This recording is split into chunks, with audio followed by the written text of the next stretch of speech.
इस समय हम तुगलकाबाद लोको सेट के अंदर हैं और यहाँ पर मेरे पीछे आप देख सकते हैं कि इंजन की मरम्मत हो रही है। अब ये मरम्मत किस तरीके से की जा रही है, क्या क्या किया जा रहा है, इस सब पर बातचीत करने के लिए हमारे साथ यशवंत जी हैं।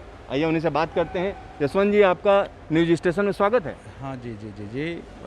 मैं Yashwant Singh SSC bogie maintenance काम देखता हूँ यहाँ पर। तो सर, यहाँ जो चल रहा है, जो पीछे ये क्या किया जा रहा है? ये एक्चुअल में जो बोगीज़ हैं उनसे संबंधित जो भी रिपेयर्स हैं वो यहाँ पर की जाती हैं।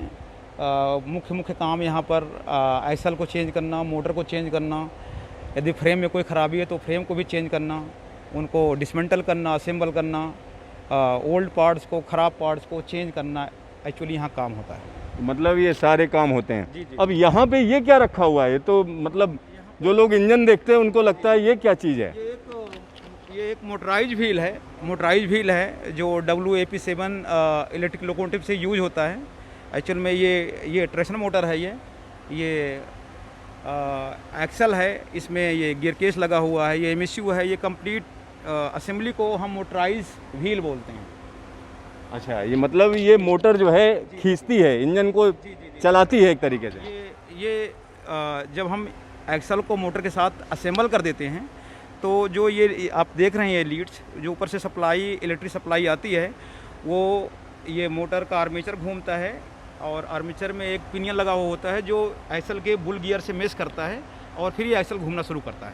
अच्छा, आपने कहा बुल गियर और पिनियन की बात कही, तो यहाँ जो खुले हुए हैं उनमें समझ में आएगा कि ये जैसे आप इंजन में देखते होंगे कि नीचे जो है पहिए लगे होते हैं, उनके पहिए खास होते हैं। ऐसा नहीं है कि जो आप डिब्बों में जो पहिए देखते हैं और इन पहियों में फ़र्क होता है। क्या फ़र्क होता है दोनों में? बिल्कुल दोनों में फ़र्क होता है। ये जो कोचेज में पहिए लगे होते हैं उनमें एक्चुअली मोटर्स नहीं होती हैं जो उसको हाल करती हैं। यहाँ पर जो एक्सल होते हैं, जो व्हील होते हैं, इनमें मोटर लगी हुई होती है, वही मोटर इन एक्सल को चलाती है। अच्छा, इनके ऊपर यहाँ पर मोटर लगी होती है। आप देख सकते हैं कि यहाँ पर पूरा इंतज़ाम है कि इसके ऊपर मोटर रखी जा सके और यहाँ ये तैयारी चल रही है। और ये आप देख सकते हैं, ये गियर देख रहे हैं, इसको क्या बोलते हैं? बुल गियर है। बुल गियर यानी एक बड़ा सा गियर है जिसको बुल गियर बोलते हैं। एक शब्द आपने और इस्तेमाल किया था, पिनियन। मोटर का पिनियन, वो पिनियन इसी पर आता है और मेश करता है इसके साथ, इन टीथ के साथ पिनियन मेश करता है और एक ट्रेन बनाता है। अच्छा, तो यहाँ पर ये कैसे होता है हम आपको आगे दिखाते हैं कि किस तरीके की चीज़ें हैं, क्योंकि जब तक आप देखेंगे नहीं तब तक समझ नहीं पाएंगे कि आखिरकार होता क्या है। तो यहाँ पर हम अंदर ही ले आए हैं आपको, जहाँ इंजन की मरम्मत हो रही है और यहाँ आप बड़ी आसानी से समझ सकते हैं क्योंकि तमाम लोग जानना चाहते हैं कि किस तरीके की चीज़ें हैं। तो यहाँ पर आप देखिए, ये मोटर फिट कर दी गई है, साथ में इसका बुल गियर है और मोटर का पिनियन है। यहाँ पर ये पिनियन है, नीचे देखिए। हाँ, ये पिनियन है। इसके टीथ बुल गियर के टीथ से मेश करते हैं। जब ये आर्मेचर घूमता है तो पिनियन घूमता है, पिनियन के साथ साथ ये बुल गियर घूमता है। बुल गियर एक्सल पर लगा हुआ होता है, यानी व्हील पर लगा हुआ होता है और व्हील घूमता है। अच्छा, हाँ, तो जब ये व्हील घूमते हैं, व्हील घूमने से हमारा लोकोमोटिव्स और साथ में जुड़ी हुई रेक यानी ट्रेन पूरी चलती है। तो ये पहिए खास हैं, अलग होते हैं क्या ये पहिए? जी, ये पहिए अलग होते हैं। ये 150-160 किलोमीटर पर आवर के स्पीड से चलते हैं और ये खास किस्म के व्हील होते हैं ये। और इनका अगर इस पूरे सेक्शन की बात करें, जो पूरा सिस्टम दिख रहा है, इसका वजन कितना होता है? इसका वजन होता है करीब 4.5 टन के आसपास, 5 टन के आसपास होता है। 4.5 से 5 टन के आसपास होता है। तो आप समझिए कितना भारी है। इसमें एक बड़ा सा इंजन भी लगा हुआ है, यानी ट्रैक्शन मोटर बोलते हैं। और यहाँ पर आप गियर देख सकते हैं, ये खास तरीके के गियर होते हैं क्योंकि स्पीड में जब ये चलता है तो ऐसा नहीं कि इसका कोई नुकसान हो, क्योंकि यहाँ पर जो मेटल इस्तेमाल किया जाता है वो फोर्स्ड मेटल बोलते हैं। इसका बनाने का तरीका बिल्कुल अलग होता है, कास्टिंग नहीं की जाती। कास्टिंग का मतलब हुआ कि आप धातु को पिघलाइए और उसके बाद मनचाहे शेप में दे दीजिए, तो इस तरीके टेक्नोलॉजी से नहीं बनता है, ये अलग टेक्नोलॉजी से बनता है। अच्छा, हर एक पहिए पे कुछ ना कुछ लिखा रहता है, क्या लिखा हुआ है? पहिए में पहिए की ID लिखी रहती है, उस ID से ही हम जानते हैं और उस ID को हम अपने फाइल में, अपने डॉक्यूमेंट्स में रिकॉर्ड करते हैं। जब भी कहीं कोई मिस हैपनिंग होती है रास्ते में तो उस ID से उसकी पूरी जानकारी मिलती है। मतलब हर एक पहिए को जो है कोई ना कोई पहचान है, ऐसा नहीं है कि जी जी जी, एक यूनिक आइडेंटिटी है उसकी, ये आइडेंटिटी यहाँ पर लिख दी जाती है। इससे पता चलता है कि इसकी हिस्ट्री क्या है। अच्छा, ये जो पहिए पर जो आप लिखते हैं ये खास तरीके का पेंट होता है कि ये तो मिट नहीं जाता है? मिट जाए कोई बात नहीं, लेकिन इसकी एंट्री हम ऑफिस में अपने कर लेते हैं और ये मिट जाए इसमें कोई दिक्कत नहीं है, लेकिन यहाँ ऑफिस में एंट्री इनकी हो जाती है और बाकायदा रिकॉर्ड रहता है। ये बाकायदा रिकॉर्ड रहता है। सर एक और चीज़ बताइए, ये हिस्सा जो है क्या ये हिस्सा एक्सल बॉक्स का जर्नल बोलते हैं, एक्सल बॉक्स जर्नल बोलते हैं। और यहाँ पर जब हम एक्सल बॉक्स फिट कर देते हैं तो जो लोकोमोटिव्स का अपर स्ट्रक्चर का वेट आता है वो इन्हीं एक्सल बॉक्स के माध्यम से ही आता है, और वो वेट ये व्हील के माध्यम से रेल पर चला जाता है, यानी स्टैटिक लोडिंग इस एक्सल बॉक्स के द्वारा ही नीचे आती है। अच्छा, जो एक्सल बॉक्स लगा हुआ है यहाँ पर आगे चलते हैं, तो चलिए हम आपको आगे दिखाते हैं कि क्या है।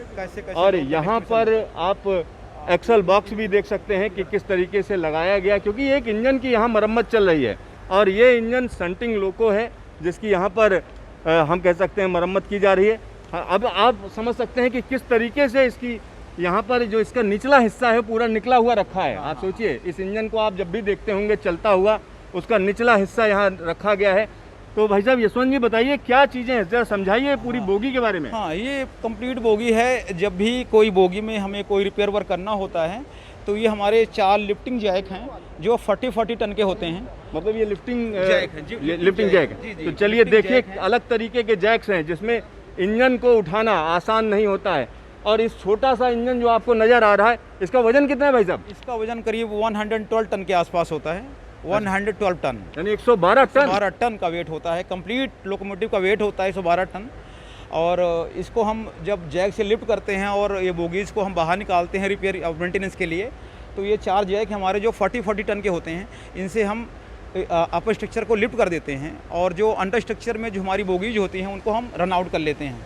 अच्छा। और रन आउट करने के बाद इनमें हम रिपेयर वर्क करते हैं। अच्छा, ये इस तरीके के जैक हैं, स्पेशल जैक हैं? जी जी जी, स्पेशल जैक हैं ये। अच्छा। इनसे लिफ्ट करके और पूरी हम बोगी को रन आउट कर लेते हैं। इसके बाद जो भी संबंधित वर्क हैं हम यहाँ पर बाहर करते हैं और इनको फिर रन इन करके लोगों को कंप्लीट कर देते हैं। यशवंत जी जरा नीचे से देखें इंजन कैसा लगता है, जरा नीचे से आपको दिखाते हैं इंजन को। तो आपने बाहर से देखा होगा, नीचे से देखिए ये इंजन देखिए किस तरीके का है, और ये इतना बड़ा स्ट्रक्चर ऊपर रखा हुआ है। आप यहाँ पर देख सकते हैं कि किस तरीके का स्ट्रक्चर है, और यहाँ से ज़रा नीचे से दिखाइए कि किस तरीके की स्थिति है। देखिए ये पूरा का पूरा इंजन हमारे ऊपर है और ये बड़े हैवी जैक्स लगे हुए हैं, और यहाँ पर इन जैक्स को देखिए किस तरीके से इसको पूरे इंजन को उठाया गया और बोगी को निकाल दिया गया है। तो यहाँ पर बोगी निकालने की क्या ज़रूरत पड़ी, कैसे पता चला आपको बोगी में खराबी है? बोगी निकालने के लिए कुछ चीज़ें ऐसी हैं, कुछ मेंटेनेंस वर्क ऐसे होते हैं जिनमें अगर हम बोगी को नहीं निकालते तो लोकोमोटिव्स के अंदर हम काम नहीं कर सकते हैं। सपोज़ हमें ट्रेशन मोटर चेंज करना है, एक्सल चेंज करना है, या फ्रेम चेंज करना है, हाँ। या और कोई इस तरह की टिपिकल रिपेयर करनी होती है, तो लोकोमोटिव्स को लिफ्ट करके हम बोगी को बाहर निकाल करके ही ये काम कर सकते हैं, अंदर नहीं हो सकता ये। अच्छा, जैसे ये बोगी आपने निकाल दी, अब इसके बाद आपने क्या किया? इसके बाद निकालने के बाद एक्चुअली हमने इस कंप्लीट फ्रेम को, स्ट्रक्चर को, इसको चेंज किया हमने, क्योंकि जो फ्रेम इसमें लगा हुआ था उसमें कुछ फॉल्ट थे, कुछ कमियाँ थी। तो हमने ऑलरेडी एक फ्रेम रिपेयर कर रखा था और उस फ्रेम को हमने इसे इंटरचेंज कर दिया, क्योंकि ये फ्रेम चेंजिंग काम लोकोमोटिव्स जब लिफ्ट नहीं है तब तक नहीं हो सकता था, जब तक हम इसको बाहर ना निकाल दें। अच्छा, तो ये बड़ा ज़रूरी काम है। अच्छा, इस तरीके के जब इंजन पे आप काम करते हैं और एक कोई छोटा मोटा गराज होता है जहाँ पे कार पे काम होता है, तो कोई कंपैरिजन है दोनों में?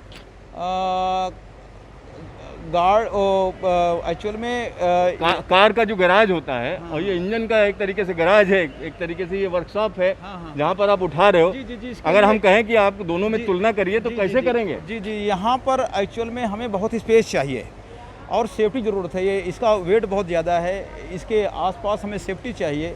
इसके आसपास जब लोग काम करते हैं तो उनको दूर कर दिया जाता है, क्योंकि लोकोमोटिव का वेट है, किसी वजह से कोई मिस हैपनिंग हो तो यहाँ पर हमें स्पेस चाहिए।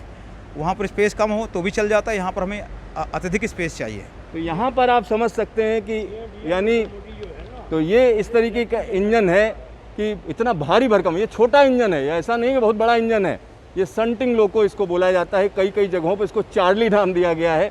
लेकिन यहाँ पर जब वज़न की बात करते हैं तो 112 टन इसका वज़न होता है, और यहाँ पर अलग अलग चीज़ों को यहाँ पर निकाल कर सही किया गया। अगर इसके ट्रैक्शन मोटर की बात करें, इसके पहियों की बात करें, तो अपने आप में खास हैं। तो जब पहिए बदलने होते तो क्या करते हैं आप लोग? हाँ, पहिए बदलने के लिए भी हमें बोगी को रन आउट करना होता है, संबंधित बोगी को जिसका पहिया चेंज करना है। बोगियाँ दो होती हैं, एक आप शॉर्ट हुड और एक लॉन्ग हुड इनको बोला जाता है। जिस बोगी का पहिया चेंज करना होता है उस बोगी को रन आउट करते हैं। रन आउट करने के बाद संबंधित चीज़ें ओपन करते हैं, रिमूव करने के बाद जो व्हील हमने तैयार कर रखा है वो व्हील यहाँ पर डाल दिया जाता है उसकी जगह पर। तो यहाँ पर यशवंत जी जो आप जानकारी दे रहे हैं उसके लिए बहुत ढेर सारा धन्यवाद। आपको भी बहुत बहुत धन्यवाद। तो यहाँ आप देख सकते हैं ये जगह तुगलकाबाद लोको शेड है। हम आपको इसीलिए यहाँ पर लाए हैं कि आखिरकार इंजन की मरम्मत कैसे होती है। बहुत लोग सोचते होंगे किस तरीके से इतना भारी भरकम इंजन है, तो आखिरकार वो इंजन कैसे काम करता है, किस तरीके से उसकी मरम्मत की जाती है, ये सारी चीज़ें लोग जानना चाहते हैं। तो ये बताने के लिए हम आपको यहाँ पर लाए हैं। बाकी और चीज़ें भी हम आपको अगले बुलेटिन बताएंगे, अगली खबर में आपको बताएंगे। तो देखते रहिए न्यूज़ स्टेशन। फिर मिलेंगे दोबारा। Siddharth, news station, Delhi.